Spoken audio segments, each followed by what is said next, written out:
So I signed up for the Sleeping Bear Dunes half marathon. About a month before the race, I partially tore a leg muscle, so I had to drop down to the 5K race instead of a 13.1 mile race.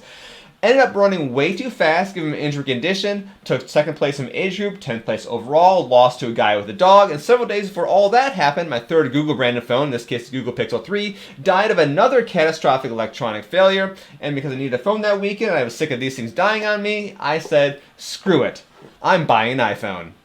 Now the real question though today is, can the LIDAR system on these fancy iPhones be used to create terrain for your battlefield? Welcome everyone, I'm Jason, the creator of the Tabletop Battlefield. A little bit different intro there for you guys, in case you didn't know I am a competitive runner.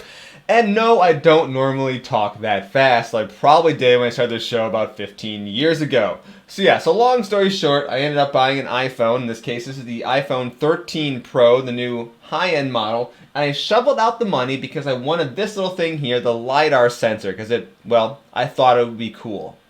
Emphasis there on the past tense thought. So, when I was up at the Sleeping Bear Dunes races, at the time of recording this, it would have been last weekend, which is early October. I was at the park kind of scanning several different objects in the park and trying to see what this little sensor could do and what it couldn't do in terms of taking realistic terrain objects and turning them in to sort of things you could put on your battlefield for miniature war games, whether that's Warhammer 40,000, Star Wars Legion, Battletech, whatever. And well, there's definitely a lot of limitations, but it could be a tool in your toolbox. Let's take a look at some things you can and can't do with the LIDAR sensor on this phone.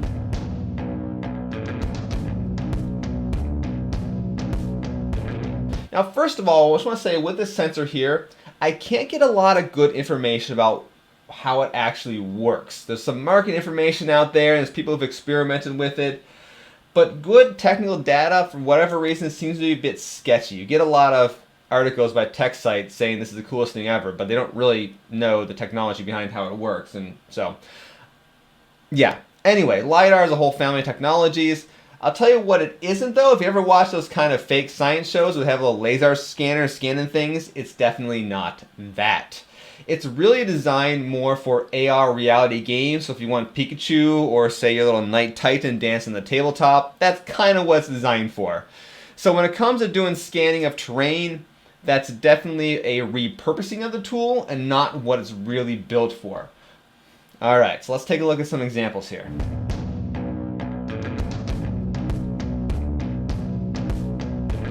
So the first and obvious problem you're going to run into trying to scan something is with this little piece of terrain, I guess we'll call it terrain here. It's something that's left over from the Empire Logging Company. It's obviously part of a building, a foundation, or something like that. You find these in places all over, pretty much anywhere where civilization's been for a while. You have little ruins left over and they become historical markers. The problem you're going to first run into is, regardless of what app you're using, if you want to properly scan something, you got to be able to scan all the sides. Which here is not a big deal. I can scan the sides of this thing pretty easily, but I can't scan the top. I have no way to climb up and scan the top. So if I wanted to use this as a basis of a piece of terrain for gaming, I'm still going to have to go in, whether it be through some sort of 3D modeling program. I use Blender, but other things would probably work. And you're going to have to fill that in with your own artistic reconstruction. The short answer is this means this tool is not going to be a magical tool to automatically take stuff and turn it into terrain ready for you. There's more work you have to do. So expect to need some understanding of 3D modeling and some 3D modeling tool to even be able to begin to use the LIDAR system for creating terrain for tabletop battlefields.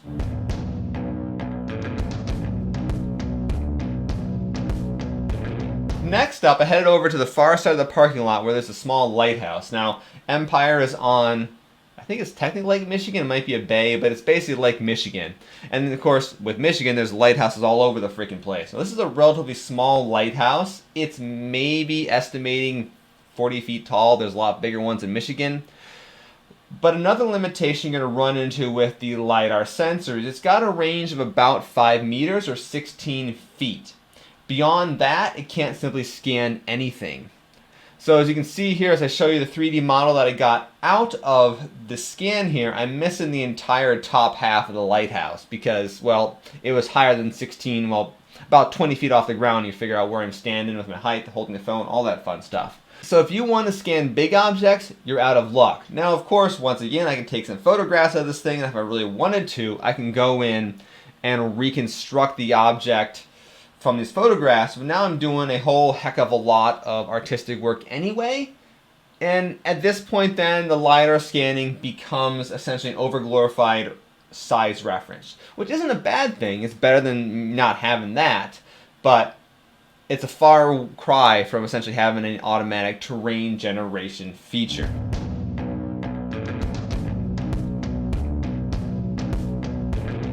And the other thing you're going to notice here as I show you some of the parts on this lighthouse is, well, the quality of clear straight edges is pretty much crap. I mean, if you look around the stones around the door here, those edges are relatively straight and relatively clean cut, and you don't get that here with this model. So if you're trying to get an object that needs to look nice and clean, this LiDAR system out of the box is not going to work for you. If you don't care about that, i.e. you've got a ruined piece of garbage and it's broken down and, it doesn't have to be nice and well constructed because, like I said, it's battlefield damage, then, this thing might be a useful tool for creating terrain.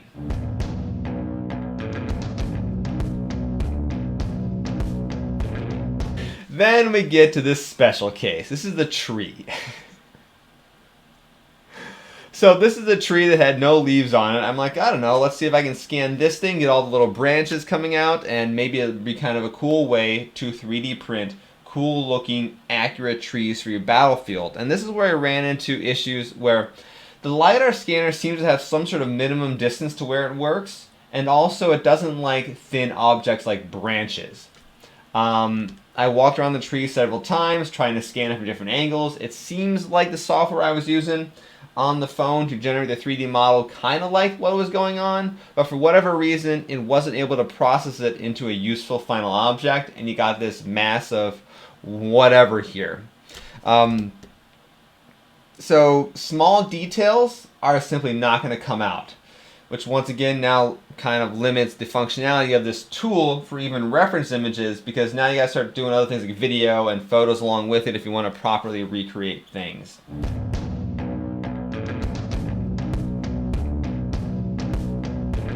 Where my team's tent was set up, there was some sort of weird old foundation. This thing is not that big. I don't know if it was a small shed or maybe an outhouse. You never know. But it was some sort of foundation here in the ground. And I walked around and I scanned it and see what I could do with this. And this model actually turned out pretty good because it's relatively small. The LiDAR can scan across the entire object. It's not too big. And I was able to essentially access every part of the object from somewhere around it, so therefore I could get a full scan of the thing. And that's what I've got holding right here. However, once again, it's not a miracle device. So the first problem I ran into with this piece, well actually two problems, is one, there's nothing on the bottom. When you're LiDAR scanning, you're scanning everything effectively from the top, and you can't actually dig underground if you think about it to scan the object from the bottom. So this solid base here that I got on the bottom of the print, I had to go into Blender and do some cleanup of all the edges of the scan. And you can do that by selecting things, deleting hanging vertices, selecting edge loops, putting things in vertex groups. It's not a hard process, but it's one of those kind of, what's the word you want to say? A little bit of a detail-oriented process. So you just got to understand some basic Blender functionality and do this thing over and over again. And you can then be able to fill in a base for your terrain piece to sit on. Because the scan, when you take it as is from the phone, the fact there's no bottom to it, your slicer's not going to like that. Now, you might be able to have some program automatically fill in that bottom for you, but this is the second problem you're going to run into. When you're LiDAR scanning something, you also got to factor in you're standing on terrain itself, right? So that little foundation you saw there is built into a bit of a hill. So the elevation change from the back of the piece, or the back of the little foundation to the front, gets factored in the LiDAR scan. So right now, if I hold this piece up, I'll show a close-up of it. It's relatively flat to the ground. That's because I had to go in Blender and rotate this thing to be flat to the ground. In actuality, this thing was rotated up a bit to match the actual terrain that this foundation was sitting on. So because of the fact that your battlefields are generally flat, at least where you put terrain down, so you're going to have to do some amount of vertex manipulation to these objects in order to actually make them sit flat in your battlefield, because, you know, your battlefields for tabletop miniature games are generally flat, at least where you put terrain down. And if you didn't do that, you have some really large, like, baseless terrain, which maybe you want, maybe you don't. And going back to the fine detail part, things like in this case where you got a layer of bricks in the foundation, the LiDAR is not going to pick that out. It's not going to see the individual layers of bricks. It's not going to see the little tiny little lines and mortars between the bricks. All you're going to end up getting is a flat surface, which means it's going to be up to you then, after you 3D print this thing out, to go back in here and apply some sort of detail, whether that's with putty or green stuff or something similar, to add that layer of bricks. Is that what you want? Otherwise, you just got a flat edge here, which once again may or may not look good, but it's not an accurate representation of what exactly you captured.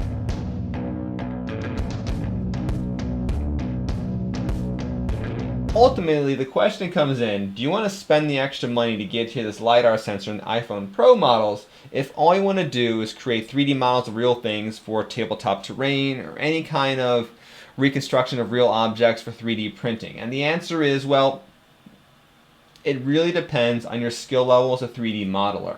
As I mentioned several times, this is not a magical tool. This will not replace your lack of knowledge of 3D modeling to basically model things up in the computer.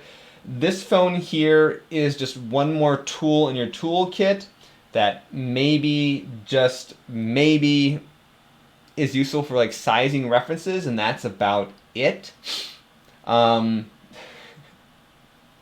guess if you want to create kind of jumbled up ruined terrain that looks kind of goofy, you can go and scan things and you get all sorts of crappy looking stuff, and that becomes battlefield damage. But I don't know. Honestly, in my opinion, you're better off just learning 3D modeling and modeling things up yourself, or probably working with photogrammetry. Photogrammetry is the process where you take a bunch of pictures of something, run it through fancy software, and generate a 3D model. It's not perfect either for 3D printing, but it's going to do a better job than what this LiDAR sensor can do, at least with the iPhone Pro 13, and presumably this is either similar or better than what the Pro 12 has, or I think one of the iPad Pros has a LiDAR sensor as well.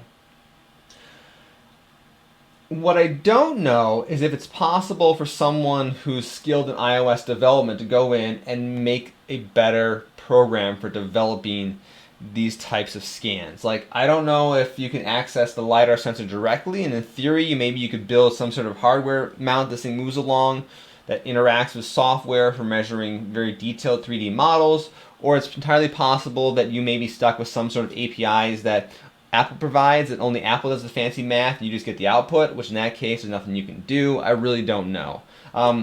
Unfortunately, I don't have any Apple computers, so I can't program for this thing, which is one of the things that blows about iOS. But maybe someday I might dive into that more. And if you are wondering, to finish up here, can you scan little miniatures, like I got a little lizardman guy here, or even something bigger like my Titan sitting over there? The answer is no, but let's find out. And just like that, you can free yourself from the tyranny of Games Workshop and never have to buy one of their miniatures again. Well, I guess you would have to if you were to laser scan it, but, you know. That blob of 3D model just looks fantastically amazing. Okay, so if I were you, I probably wouldn't pay the extra money to get the LiDAR scanner if that's what you're hoping it would do, because it certainly can't, but it's a fun toy to play with. And there is one other use I'm going to try it out for at some point in the not too distant future for visual effects work. It may be halfway decent enough to map out the world around where you're trying to film for your short film, to see how to put visual effects characters in various locations relative to your camera, instead of having to rely on match moving for that. I still have to rely on match moving to get the camera motion down. I don't know. It's worth a shot. So we'll see how things go. Until then, once again, I'm Jason, the creator of the Tabletop Battlefield. Go ahead and subscribe button, the like button if you want to see me play around with random things that are very expensive that may or may not be useful at all for tabletop gaming. Until next time, Thanks for watching.